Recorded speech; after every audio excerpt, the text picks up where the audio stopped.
Okay, welcome everyone to the 2020 APAC Groundbreakers virtual tour by APAC OUC. This year, our event would be the biggest one ever done, with 174 sessions, including normal sessions, workshops, and hands-on labs from 123 different speakers over 11 days. Also, it would cover sessions on 4 different languages.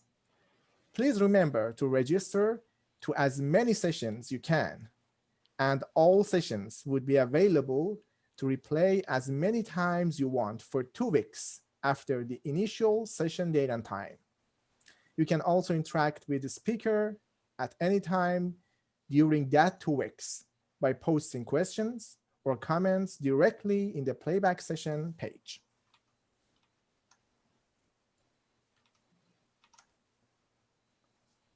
I would like to say thanks to all Oracle user groups and Java user groups that made this event possible, and also to our sponsors, Oracle Groundbreakers and CloudDB.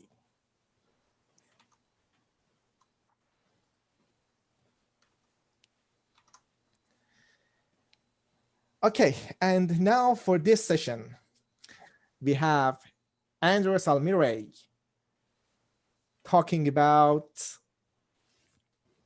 build and deploy applications to the cloud. Please feel free to write questions at any time during the session at the Q&A tab of the Zoom webinar, and the speaker would be answering them at the end of the session.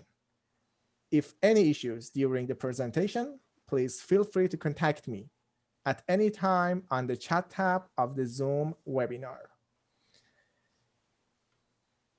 Now, without any more delays, I would like to leave you with this amazing session by Almiray. Thank you very much, Ali, for the introduction, and also everybody that is able to join and likes to share content and likes to share information and just grow the knowledge in all the sponsors, every participant. This event is incredible.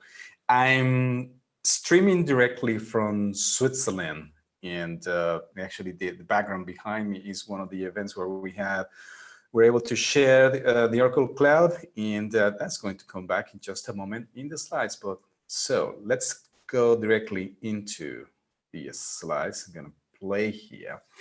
So today we're going to see building and deploying applications to the cloud, and I will expect that most of you are Java developers. If that is not the case, then it's still right. What I'm going to show is some of those popular Java build tools that allows you to create, package, and deploy Java applications. But in this case, we're going to target the Oracle Cloud.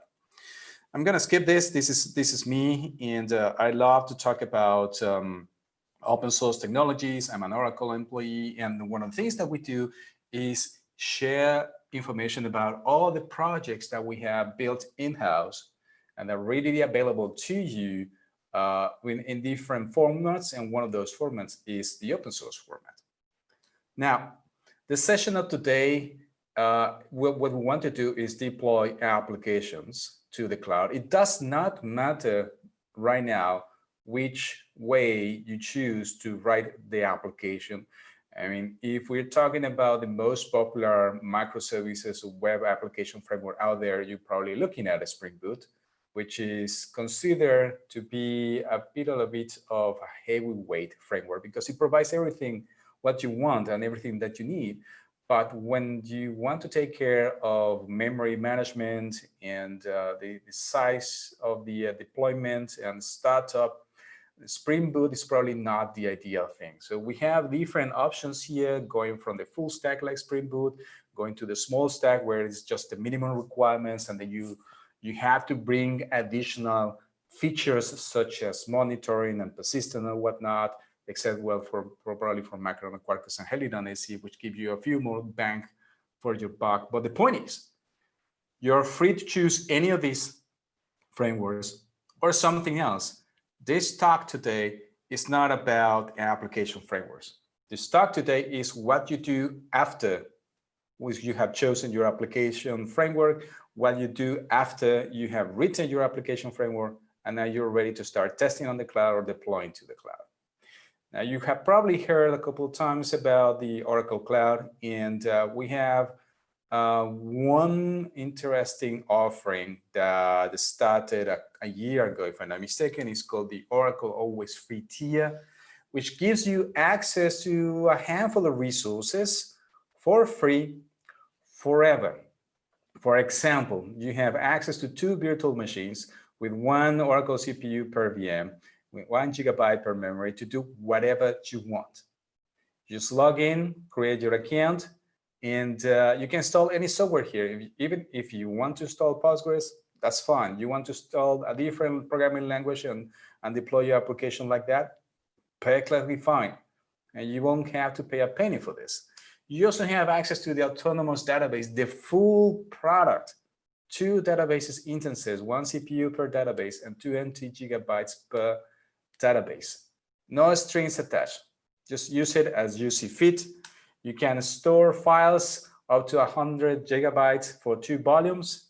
And there are a few other benefits that you can get out of the cloud, the Always Free tier offering for our cloud. And the way that you get into this is just go into Oracle Cloud, Oracle.com Cloud Free, and that's it. And let's say something about the Morocco. This was our booth in DevOps Morocco last November, where we got plenty of people signing up for the Oracle Cloud. They were quite excited because, well, they can do a lot of things very quickly. So I mentioned open source and also mentioned Oracle. And those 2 things, those 2 terms are usually not associated with one another. But it so happens that Oracle has an organization on GitHub.com that puts out lots of open source projects. I think that the current list is a bit above 200 different projects. And this is not just Java projects. There's also JavaScript and Go and Python and a few other languages. Everything that makes sense and everything that will help you provide solutions for your customers, and we're just going to put it out there in the open. So one of those such things is the Oracle SDK for its cloud, the OCI SDK, which actually now is comprised of 7 different languages, depending on what you want to do. There's the Python SDK, Java, Go, Ruby, TypeScript, and even .NET. Now, today, we're going to center ourselves into the Java SDK because this is the one that is going to allow us integrate applications and tools into the Oracle Cloud. Now, the URL for the Java SDK is this particular one, is Oracle Organization on GitHub and OCI Java SDK. The team that publishes and handles the Java SDK is very diligent. They push out releases every 2 to 3 weeks or so. They keep it fresh very, very often. And the SDK is licensed on, there's actually dual license. There's the universal permissive license and Apache software license. This means you can use this SDK, you can use this code to create open source projects or commercial projects without any strings attached. There's no problem. Just use it. Now, the Oracle or the OCI Java SDK, this is the landing page. Is a little bit Spartan, I would say, although you can find useful hints as the getting started, how to get configured. There's a link to the examples. The source code of the examples resides in the this particular repository as well, so you can learn from them. There's a link to the API, the Java docs, in case that you get lost. And if you get in trouble, if you get lost, you can always contact the team by using the issue tracker. Now, the latest release is not 1.22.1. I believe the latest release is 1.25, unless they just released something very recent. And this was released actually a couple of weeks, and actually a couple of months ago when I took the screenshot. So as I said, the team keeps it updated very frequently. This is the list of examples. Some of them are updated recent, some others don't require any updates. They're quite stable. The important bits about these examples is that they are executable, they are tested, so you can copy and paste the code and try it out. You can base your own integrations on these examples. That's not a problem. Just follow the open source license. In order to get used to the SDK and to contact the cloud, you need a set of configuration files. You need a set of configuration properties. There are several ways to do this. I'm going to show one way to do it. And I'm happy to say that there was a time when the first time that I did this presentation a year ago, I switched to a different computer. So I had to recreate all my configuration. I followed this instruction. It took me less than 5 minutes to get on the road again back with the configuration, because it's really not that difficult once you know what you need to do. The URL here is the link that explains how to get started. It's actually the same link that you got in the README for the project. But basically what you want to do is create a file that follows the following format. It looks like an ini file from Windows. You're familiar with that? The header in this case is something that it's a profile. You can give it any name. The default profile, it's exactly that, a default with uppercase. And you have a handful of properties. The user ID, which is the OCI ID when you sign up for your account. The tenancy ID is also another OCI ID for your tenancy. These two, you get it when you sign up.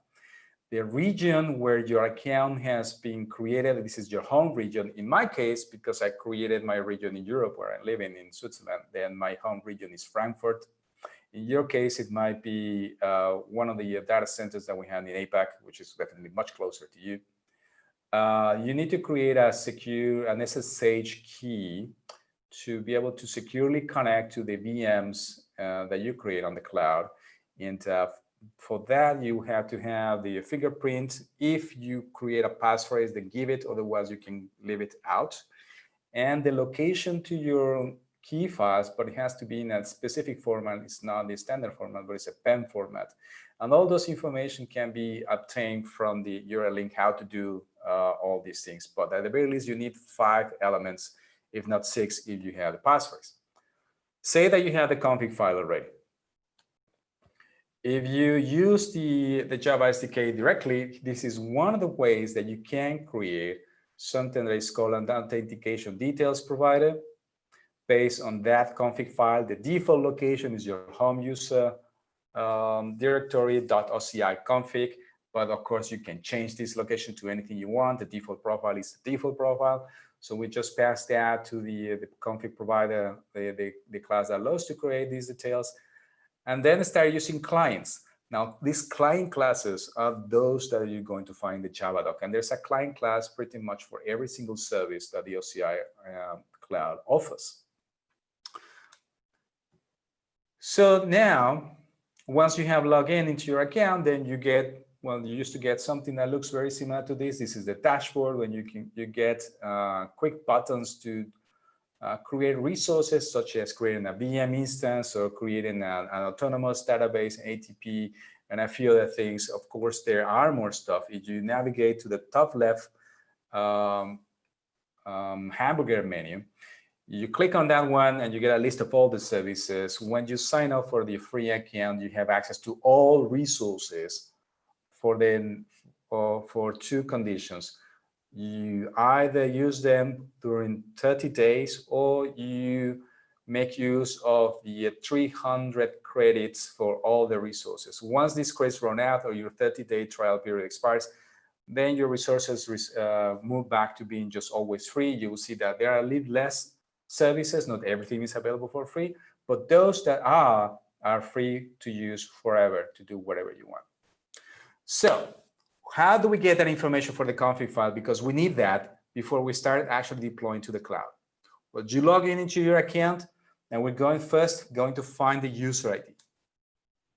So the user ID, you go into the hamburger menu on the top, scroll down all the way to the south, and you click on identity, and there's an item called users where the arrow is pointed. You click on that one, and you're greeted with a page that looks like this one. There's the email that you use to register for your account.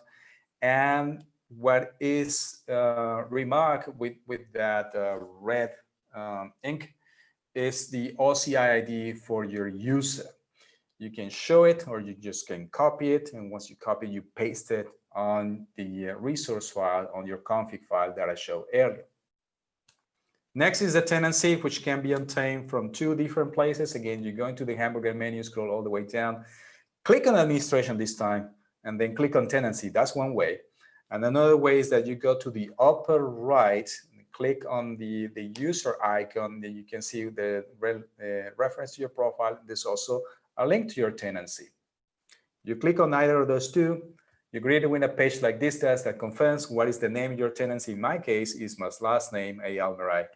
And then there's the OCI ID for your tenancy right there. You can copy that and paste it on the config file. So we are 2 out of 6. Next one will be generating the secure shell key. Now the instructions are laid out on this link. I'm not going to replicate them here, just in case that the instructions change at any point. So always refer to this link.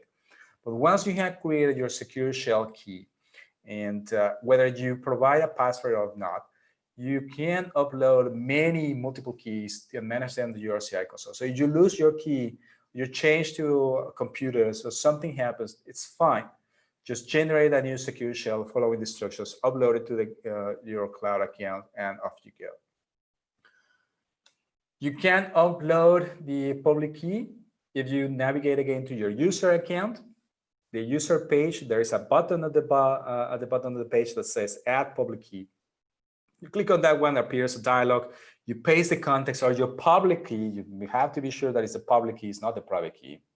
And as a result, once your key has been added, you get the fingerprint, which you can also obtain in the command line if you want to. The link that describes how you can create the keys also describes how you can get the fingerprint. Either way, you get access to that data, and now we have everything that we need in the config file in order to talk to the cloud. So we're ready. Okay. So as I mentioned earlier in the session, I expect that most of you are Java developers. You may be familiar with the Java build tools. The most well-known Java build tool out there is Maven. And there's another build tool out there that is making a splash. It's called Gradle. I'm going to show Gradle first, just because it allows sharing data within different tasks and goes much easier. But then we'll jump into Maven as well. So there is this open source project called the OCI Gradle plugin, which is not produced by Oracle. This is just like a regular or standard open source project by a third party. In this case, is myself. And I started this project before I joined Oracle. And the whole point is to, if you are a Java developer that are used to building projects with Gradle and you want to deploy to the cloud or interact with the cloud, well, you can do it from the comfort of the command line using Gradle. The rationality to do this is that we already use two build tools. We have to use them. I mean, I don't think any more people keep using the IDEs to deploy to whatever places they need to deploy. We are mostly used to using these command line tools. Now, Gradle has good support for speed of build times. Is one of the advantages over Maven. And well, Gradle has support for different languages, not just Java, but in this case, of course, we're going to concentrate ourselves with the OCI Java SDK. Now, this plugin can be applied in regular means. If you're familiar with Gradle, there are at least 2 ways that you can apply the plugin. It doesn't matter which one you choose. You can choose the old way, which is a little bit verbose, where you have to define the coordinates for the plugin and then apply the ID. Or you use the new way, which simply say, there is something called the Gradle plugin portal that knows where the particular artifact lives. How it can be resolved? You simply define the ID and the version of you go. Okay. Oh, something happened here. It's supposed to be a demo. I think I lost one of my slides. So I'm going to jump directly into the demo. Oh, that's funny. I deleted something. Oh no, hold on a second. And I recall what's going on. Because I did say Maven. There is a Maven plugin as well before we actually jump into the demo. There is the OCImagine Plugin that gives you exactly the same capabilities as the Gradle plugin. I mean, if you can create instances with one plugin, you can do it in the other, create a databases instance and set up the VNCs and look at all the resources, pretty much everything. Now, This plugin follows almost the same conventions. I mean, instead of making Gradle, is Maven. You have to use the Maven coordinates to apply the plugin just like any regular plugin, and off you go. Now, actually, we can go to the demo. Sorry for that hiccup. And let's go into the terminal here. Here I have a project and that it's both a Gradle build. You can see it because it has a build Gradle file here at the top. And it's also a Maven build because it has a POM file here. Now, this particular project, let's do a clean share just to make sure that we don't have anything. There's nothing up my sleeve. And while this is going on, what I would like to show you is that this is a very trivial application written with a Spark Java. So again, the framework that I chose for the application is not important whatsoever. And while this is running, there we go. So I can show you the source code for this application. It's trivial like this. You just have a simple endpoint. You ask hello to it and it returns with hello world. There's nothing more. That's it. All right. Let's look at the build file. Like any other Gradle build file, it contains the definition for some plugins. The important one out there is the OCI Gradle plugin. Latest version is 0.40. And the Sugar plugin, which allows you to deploy to any remote server using Secure Shell and Secure Copy. Okay. So the rest of the content is just standard Gradle from line 27 that are exposed by the Gradle plugin. These tasks, the first one is step 1, which could be any name you want. I just decided to go with step 1. This task will create an instance out of thin air. It will talk to the cloud and say, I already have created a compartment in my cloud account. I'm going to use that particular ID.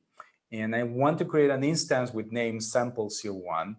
The image of this instance will be Oracle Linux 7.8. I could have chosen something different, but I believe this is the one that is available for always free. The shape of the instance, there are different shapes and you can query them also using the plugin. I'm going to choose VM standard E21. For always free services, I think that will be .micro at the end. And then there's the reference to the secure shell key so that when the instance gets created, the secure shell key is also uploaded. And finally, I have a cloud init file. This is a script that's going to be executed when your VM it's created for the first time. And what I'm going to do with the file is make sure that the firewall exposes or opens the port that my application requires so that I can talk to it from the outside world. If I don't do this, I can still log in later and do things manually, but this script allows me to automate as much as possible. But besides changing the firewall, I also need to instruct the VNC of my running VM that I need an additional what is it called, the a security rule so that the actual port that I need is 4567 is exposed to the outside world. Okay, so I'm going to switch to the console here. This is the my current console, and click on compute instances. The compartment where I want to create instances is this one, samples. You can see there are no instances whatsoever right here. And when I go back to the terminal and run Gradle with a step 1, I would expect that my instance will be automatically provisioned. And something happened. Ooh, okay. We got an error. This Oracle instance is no, this image is no longer available. Something went wrong, and that's it. Oh, I know. I think what I know, which version of Java I'm using, because I believe this project requires Java 8. It's Java 11. Aha, there we go. So it's easy to switch. So let's go with, I'm gonna switch to a different version of Java. It has to be version 8. Here we go. Switch to, of course you can use Java 11. It's just that I didn't configure this. for usage right now. It will take me a couple of more minutes, to make it happen. So it's easy if I just switch to Java 8, and let's just give it another try. Hopefully this time the shape is not available. Something happened here. And let's see if we can query the shapes. That would be asking Gradle to list all the shapes. And there is no value for the compartment ID. Do you remember my build file? I specify a compartment ID right here. There are various ways that I can specify this. And if you're wondering what I'm doing here on the command line, I can list all the tasks available to me right now. And you see that there are a handful of tasks available here. For example, where is this? OCI create tasks. These are tasks that talk to the cloud directly. So you can create buckets or object storage. You can create compartments. We're trying to do create instance right now. And this is the one that is failing for us. And we can query stuff like this, the images and the shapes. So we're going to query the shapes. This is probably the one that is tripping us. And we can simply say list shapes and pass a compartment ID. And we can set it also as a system property. Let's see if this one works. We probably need an availability domain. Oh, here we go. These are the current shapes that we are available, all right? But what actually is failing for us is the image. So let's list the images. I believe we need that compartment ID as well, like this. In this case, I think we need the availability domain. No, that's not the case. Sorry, I'm making a few mistakes. But this is how you can tell the demo is actually live. Compartment ID, yeah, we got all the images. Here we go. So let's pick this one right here. See, is this the one that we chose? We go to image. Yeah. Just duplicate this for a moment. Let's see if I wrote the correct one. And put it there. All right, let's try this one. Let's see if this works. And let's do step 1 again. And crossing fingers, there were some exceptions, something happened, but you can see that we have actually some output here coming up. And now the tool is waiting for the instance to be available. And if I switch to the console, this will take about a minute or so. Hey, look at that. There is this instance going on. Now, instead of just creating an instance and clicking and going through all the motions with the UI, we are able to set up our instance just like that. Now, it's available on my home region, Frankfurt. It already has an IP address. It has everything that I need. And it will just take a few minutes. It probably takes about 2 minutes to get ready. And we can see, for example, where are the networking here, virtual cloud networks, VCNs. There is our VCN right now. This is sample VCN that was created before, so we can reuse. And where is our security list? It's right here. This security list exposes these ports, port 22, so that we can connect to it. So using secure shell, we can copy files using secure copy, but once we have running our software, we cannot yet connect to it because it's not available. This is why we're going to run step number 2. How are we doing? Is it ready? Still going? There are ways that you can set up this particular tool so that it waits for the instance to become available. It's finally available. I have to check why we have these specific errors here. And but our instance is finally available. All the values of all the things that we have created are finally stored on this file. This file is available right here, OCI instance samples01. And this contains the list of all the OCI IDs of everything that we just created. There's the ID for our instance, and somewhere we have the public IP. So we can read this file and do whatever we need later. And all this information, of course, is also available directly from your cloud console. So our instance should be now in green right there. It's finally running. There we go. We can connect to it if we want to.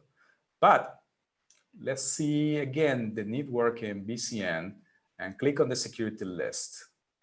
Click on this one, sample 01, click the security list, click on this one, and we're going to activate step number 2. We're going to make sure that the connection port is open. So for that, we do Gradle step 2, just because we name it that step 2. And this will list all available blocks, all available ports like that. And there's port 22. And finally, there's port 4567. If we go back to the console, there it is, port 4567. So now we're ready. We can deploy our application. The instance has been provisioned. The only thing that we need to do is use secure copy to connect to our instance. That is also possible using Gradle through the secure shell plugin called Sugar. There's a little bit of configuration here that points to the secure shell key and the password. And then I have 2 additional steps. Then again, the names of these tasks could be anything I want to. The step number 3 is going to create a fat jar or a shaded jar. It's an executable jar that contains the production code plus all the dependencies required. And it will use secure copy, reading the public IP from the properties file that the first step created. This is the reason why I like Gradle, is that you can do these mappings very easily without having to explicitly put the values. I mean, this is just one convenience. And here's the actual action, which is copying the jar that was created into the remote server. And then step 4, what it's going to do is connect to the remote server and execute a couple of commands. It's going to kill any Java process that is currently running in case there is something out there, if you want to redeploy the application many times. If there happens to be anything, then kills it and then executes again the application. So let's do a step 3. This will deploy the application, and we'll see an ls instruction telling us where are the files in the remote server. Here we go. Connects to that particular IP. How can we tell it's the right IP? 130.61.229.182. We go back to our console and click on the instance. And then the sample one, well, we decided is 130.61.229.182. The IP matches. And then after the ls, we can see that there is this all jar application. If we were to run it locally, -jar build libs this thing, and if I go here and say curl http localhost port 4567/hello. Oh, that's the wrong thing, typo. And we get hello world. So we know it's running locally. Perfect. Now let's run it remotely. And for that, we're going to activate step number 4, which will do what we want. Here we go. Now let's talk to this IP now. Let's copy that, go here, and then issue another curl, this time to this IP, port 4567/hello. Oh, connection refused. That's strange. We said that the BNC should be active. Yeah. And it's right there. Wait, is it not running anymore? Well, we can tell if there is we can try it again. I mean, this is something that could happen, but I'm just strange. It's funny that it's not running. Here we go, disconnected. And let's do it another try. It's not working. Ooh, that is strange. Can we tell how many ports are open in this particular thing? No. Okay, something probably changed recently.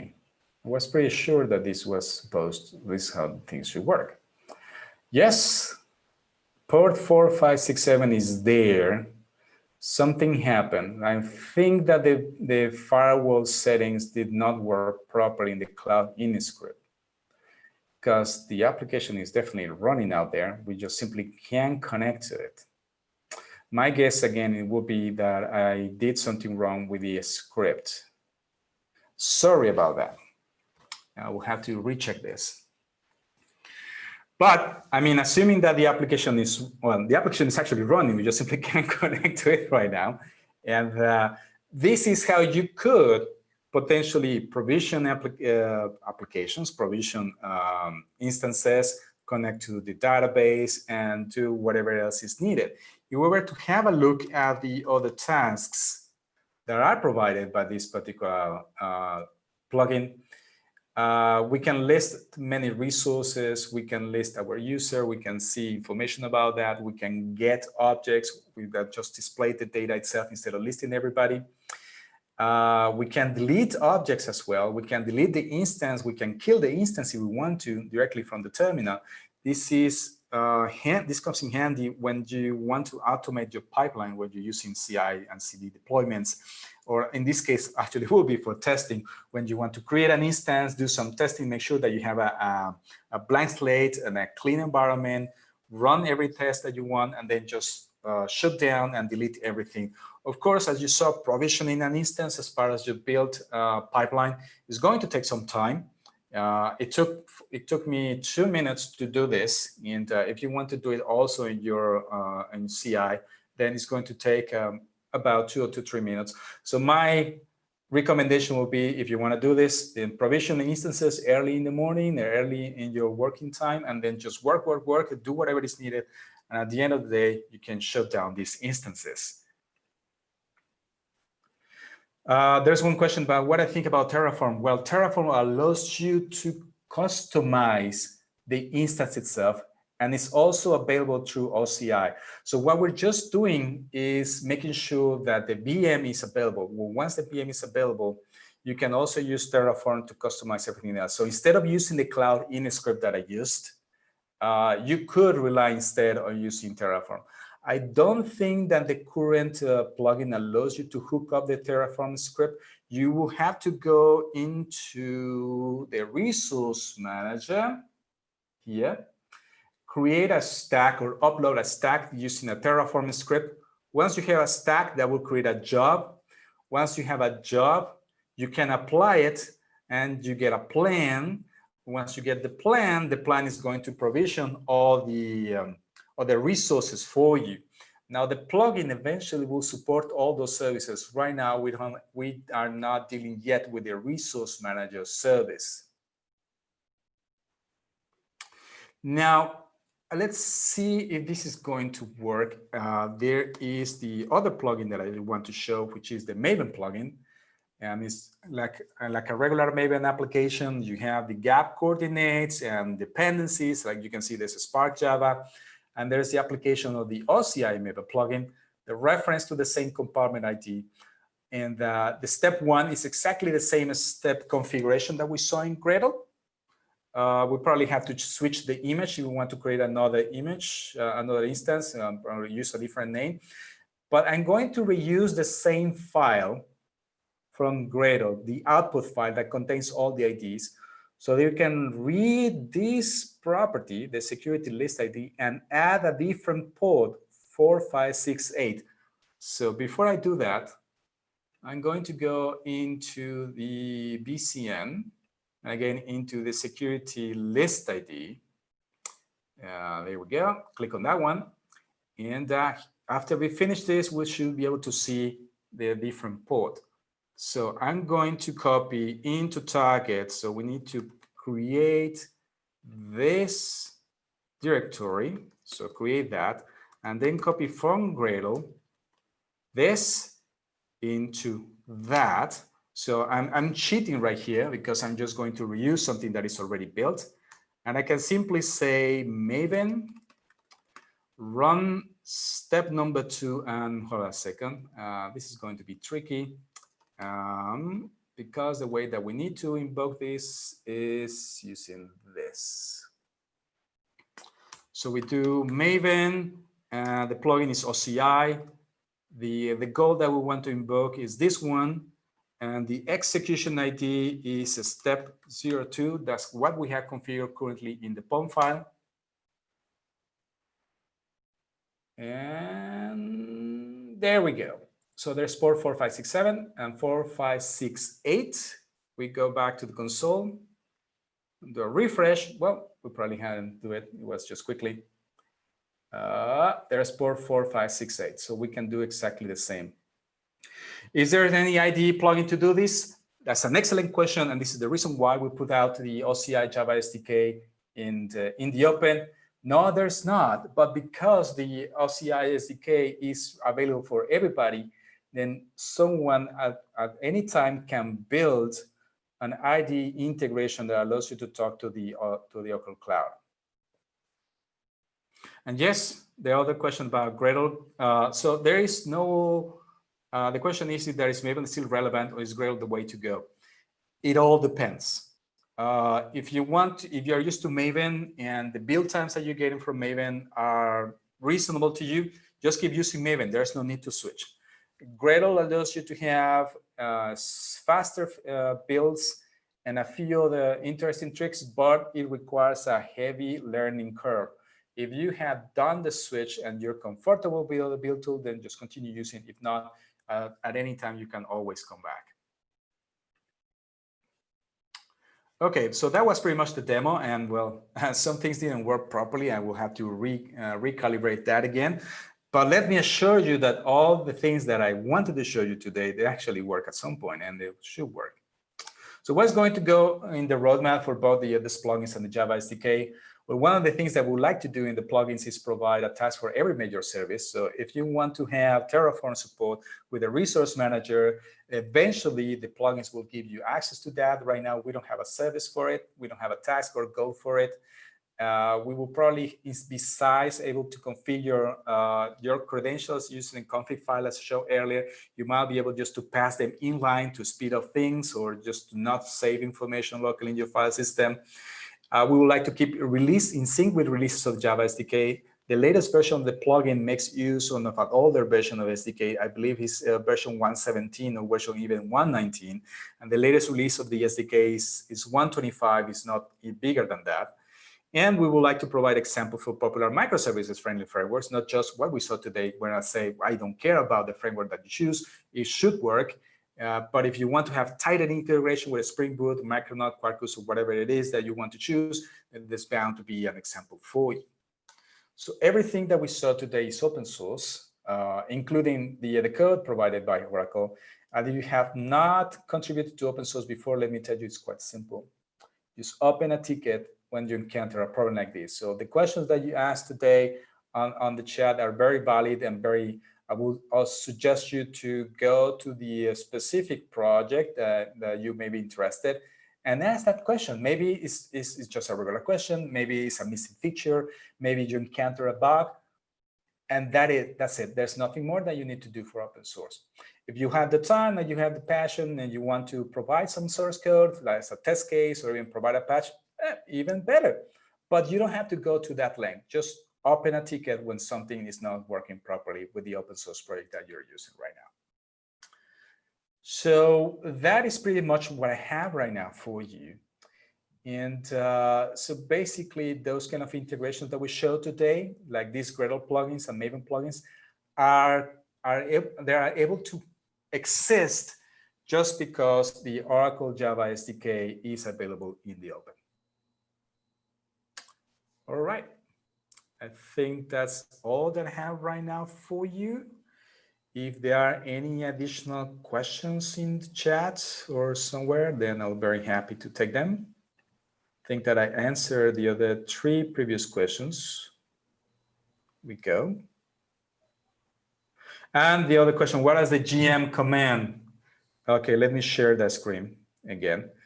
GM is a wrapper for both Maven and Gradle. Oops, the link is right here. Oh, that's not what I wanted to show. What is going on? GitHub, Gordon. Oh, what is going on here? These URLs. Gordon GM. Hold on a second.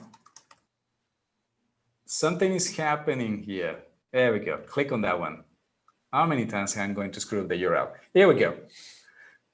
This particular build command line tool allows you to invoke Gradle and Maven using their respective wrappers. So in such a way that, well, instead of typing Gradle or Gradle W or Maven W, just type GM and they'll do the right thing for you. But another thing that I like about this build tool is that if you are like me and you keep switching between Gradle and Maven when you're building your applications, and then you probably get, oh, is it compiled? Is it built? Is it verified? Is it something else? Is it published to Maven local when I'm using Gradle? Is it going to be installed? It doesn't matter. If you invoke install on a Gradle build, it's going to publish to Maven local repository. If you do it in Maven, it's also going to do the same.